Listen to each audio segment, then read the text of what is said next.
رسول الله صلی الله علیه وسلم دا دغه چینج اواز نه دی اوچت کړی دا تبدیلی اواز دا نه دی ویلې راځئ خلکو تاسو ته تبدیلي راولمه دا خبره به داسې نه دا به داسې کېږي رسول الله اواز دغه نه دی کړی رسول الله صلی الله علیه وسلم که په لسانیت باندې خلک را جمع کولې ټولو خلکو ته به یې ویلې وې راځه چې څوک عربي وایي هغه خلک به د یو بل سره را جمع شو ځان له به یو اقتدار او سلطنت جوړ کړو که رسول الله دا خبره فرمایلې وې د رسول الله سره به څه خلک را جمع شوي وي ځان له به اقتدار جوړ کړی وي ځکه دغه وخت کې خلکو عربي وي نو رسول الله د لسانیت تعلیم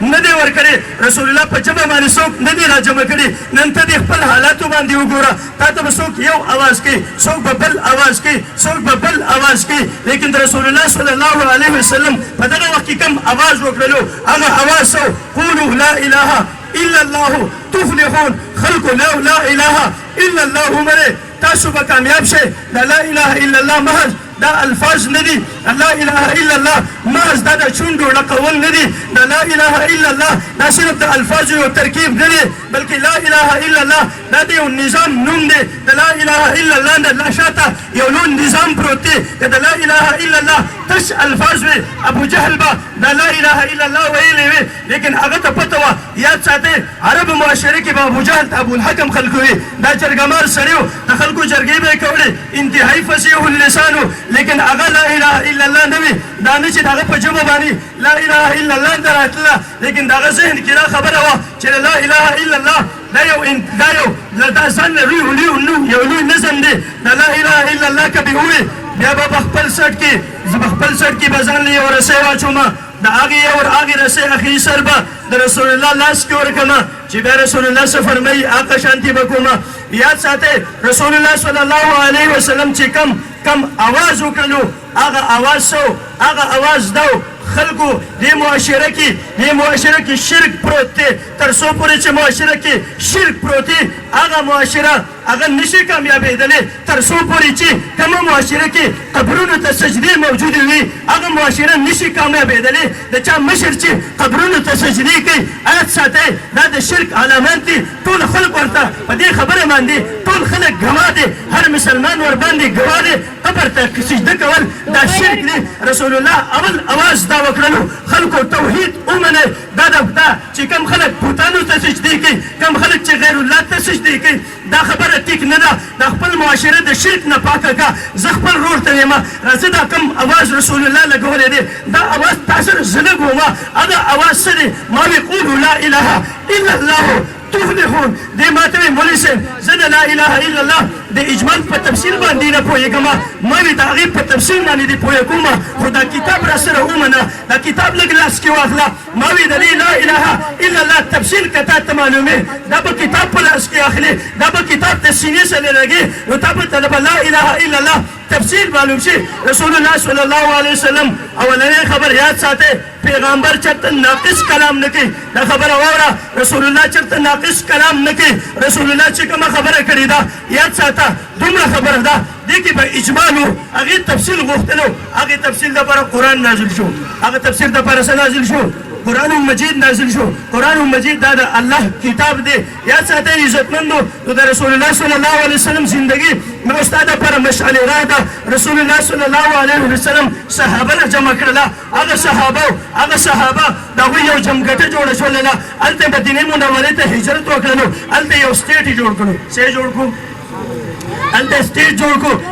ما ستا ذهن کې ولې خبره نه راځي مسلمانان به متحد کېږي لیکن د هغوی بنیاد به څه وي توحید د هغوی بنیاد به څه وي توحید یو الله به منې غیر الله ته به سجدې نه کې زه په چا باندې اعتراض نه کوم کله چې خان صاحب سجده کړې ده قطعا هغې طرف ته به هغه خبره ونه کوم زه ویمه زما معاشره کې د شرک نه وي زه عامه خبره کوم ما وي خان خو یو فرد دی د هغه په ذات خبره نه کوم زه د هغه په نظام هم خبره نه کوم زه خو نظام زما سره خپل نظام موجود دی هغه د قرآن مجید نظام موجود دی زه د هغه په نظام باندې خبرو کولو ته وزګار نه یم خو نوجوانو تا سره یو خبره کوم ما وي زه یو نظم دپاره منډه وهمه ما وی زه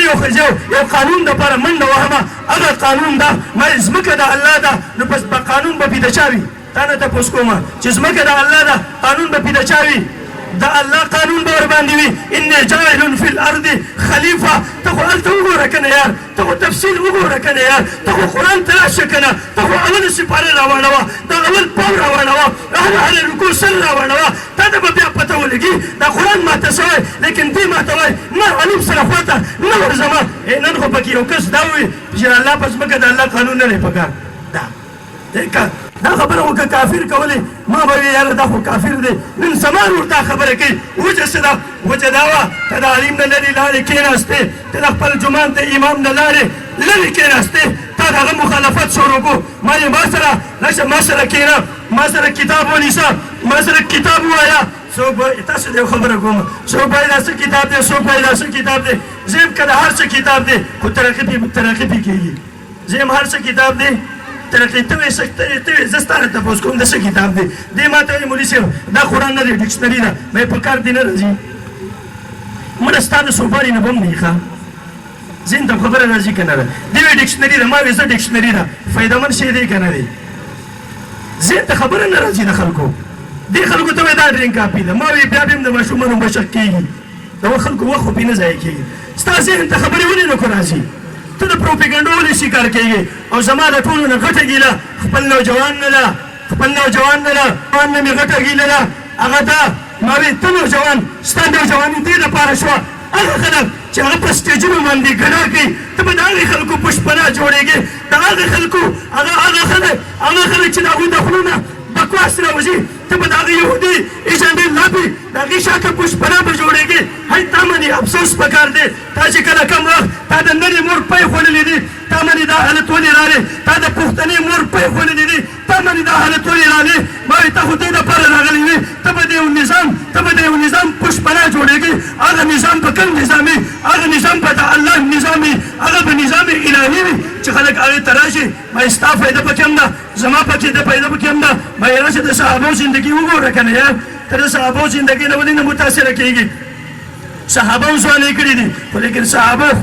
خپلې ځوانۍ په دین باندې قرباني کړي دي او ستا ځواني په څه باندې قرباني کېږي جانانه دا خو ووایې که نه ستا ځواني په څه قرباني کېږي ستا صلاحیتونه کم شیز باندې قرباني کېږي ما تا ته افسوس ولې نه راځي هغې خلکو زندهباد مردهباد هر ټایم په نشه کې د هغې خلکو په زندهباد مردهباد باندې هغوی د کوکې نه د نشې نه پاتې کېږي نه ته ولې په دې خبره باندې نه پوهېږي ذهن کولاو کا خپل ذهن خپل ضمیر بیدار کا هغه داسې ضمیر ته دا وایه دا زه پیدا کړې الله یمه رزق مانه الله را کړي صلاحیتونه الله را کړي دي طاقتونه الله را کړي دي سترګو کې نظر الله را کړي دي ژبه کې قوت ګویایي الله را کړي ده ذهن کې دماغو کې د سوچ او فکر صلاحیت الله را کړی دی نو چې هر څه الله را کړي دي بیا د نظام الهي دپاره مو ته منډه ولې نه وهو نن د دې خلکو سره شانه بشانه ودرېږو ته په نوتانو باندې ولې دوکه شوې ته په سړکونو باندې ولې دوکه شوې ما وایي راځه تاریخ به وګورو دا د صحابو تاریخ به وګورو ما وایي حضرت عمر رضی الله تعالی عنه ته خلافت میلاو شو یاد ساتئ خلافت په څه میلاو شو خلکو صحابو دا وي دې روډونه ډېر جوړوي ځکه و دې خلافت ورکو تا نه تپوس کومه تا د مشر معیار څه ورګرځولو ما وایي عمر رضی الله عنه ته خلافت میلاو شو څه د وجې نه سړکونه زیات جوړوي تاسو نه تپوس کوم یاره نوکرۍ زیات ورکوي دې دپاره حضرت عمر رضی الله تعالی عنه ته خلافت میلاو شو خلافت په دې بنیاد باندې میلاو شو چې دا د مسلمانانو خیرخوا دی دا د اسلام خیرخوا دی او ته چې کله الله دې موږ ټول بوځي او ته چې کله هلته ورشې روضې مبارکې ته او په رسول الله باندې سلام وي بیا به په ابوبکر رضی الله تعالی عنه باندې سلام وي بیا به په حضرت عمر رضی الله تعالی عنه باندې سلام وي الله دې موږ ټول بوځي وایي امین الله دې موږ ټول بار بار بوځي مدینې منورې ته مکې مکرمې ته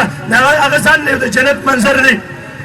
نو چې ته کله هلته ابوبکر صدیق عنه ته سلام وکړې بیا به خپلوي السلام علیک یا امیر المؤمنین السلام علیک یا عز الاسلام والمسلمین هلته به ته دا اواز کې هذا هغه امیر المؤمنین چې کوم د اسلام عزت دی کوم د مسلمانانو عزت دی دا بنیادي خبره وه نو دې د وجې نه ته چې کله مشر ټاکې دا خبره پکې ذهن نشین کا چې زه به مشر هغه ټاکمه چې هغه د مسلمانانو خیرخوا وي هغه به د اسلام خیرخوا وي او چې چا نه سره اخلاص نه ورځي نو هغه به د اسلام هلته به اسلام سره بدي مړه هغه به د اسلام سره څه خیرخوا وي چا نه سره اخلاص نه ورځي ذهن ته خبره ولې نه راځي ستاسو دا علما ستاسو خیرخوا دي دوی صوفي جماعتونه دې د وجې نه بند کړه ستا خواله رالې هغه وایي دا ستا پاکستان درته سیکولر کې قسم په الله یې زه قسم خورم زه الحمدلله زه د حدیث استاد یم الحمدلله اکثر فنون ورسره دي زه تاسو ته قسم خورم که تاسو د دې لابي مقابله ونه کړه نن خو ته پردی جنکې ګورې سټیج باندې چې ګډېږي یو وخت داسې راشي داسې وخت به راشي زه یم الله مه راوله داسې وخت لیکن یو وخت به داسې راشي که سټیج باندې ستا خور لور نه ګډه ته بیا ماته ووایه که زه مړ وم زما قبر باندې راشه هلته ووایه ولې چې تا دروغ وې دا حالات نه شو راتللی تا صرف اور لپاره دا خبره استعمالوله زه تاسو ته یم عزتمندو دا خبره را روانه ده د دې حالاتو به مقابله کوو د چا په چینج په اواز باندې به نه دوکه کېږو د چا په روټي کپړه مکان په اواز باندې به نه دوکه کېږو د چا په پښتونولۍ او د لسانیت په اواز باندې به نه دوکه کېږو موږ سره واضح قرآن موجود دی همدغه په سینو سره لګو همدغه خلکو سره بسو کوم چې قرآن والي دي کوم چې قرآن خپلې سینو سره لګولی دي کوم چې قرآن خپلې زندګو کې راوستلي ټول به سره ځو که نه به ځو ټول به سره ځو واخر دعوانا الحمد لله رب العالمين جزاك الله